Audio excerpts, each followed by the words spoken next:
တနေ့မှာအမျိုးသမီးတယောက်ရဲ့လက်ချောင်းလေးတွေဟာမထွန်းမတ်ဖဲရေခဲမုံလိုမျိုးအရေးပြောပြီးပြုတ်ကျသွားပါတယ်။အဲ့ဒီနောက်မှာတော့သူမရဲ့ခြေထောက်တွေပါကက်စီးစီးအရေးတွေဖြစ်ပြောင်းလဲသွားပြီးဘာဖြစ်နေမှန်းသူမကိုယ်တိုင်လည်းနားမလည်နိုင်ခင်ပါပဲတကူလုံးဟာရေခဲမုံလိုမျိုးအရေးပြောကျသွားပါတော့တယ်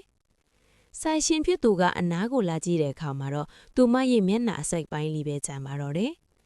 ဆိုင်ရှင်ကအဲ့ဒီအရေးတွေကိုလက်နဲ့တို့ပြီးမြည်ကြည့်တဲ့အခါမှာတော့အရသာကတော်တော်လေးကောင်းမွန်ရပါတယ်။တကယ်တော့ဒီဇလန်ထဲမှာမိန်းကလေးတယောက်ကပိုလှလေးလီသူမစီကနေရလာတဲ့ရေခဲမွန်ကပိုပြီးအရသာရှိလေးပါတယ်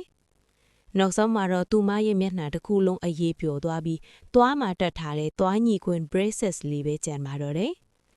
ဆိုင်ရှင်ကတော့ကြောက်စရာကောင်းတဲ့အပြုံးကြီးနဲ့အပြုံးပြီးအဲ့ဒီအရေးတွေကိုကွန်တိန်နာထဲထည့်ရေခဲတစ်တာထဲမှာအယောင်တင်ပြီးနောက်ထပ်ဖောက်တယ်ကိုစောင့်နေပါတော့တယ်။ဒီဗီဒီယိုကိုကြည့်ပြီးရဲ့နောက်မှာတော့လူအတော်များများရေခဲမွန်စာဖို့တောင်တုံဆိုင်သွားနိုင်ပါတယ်။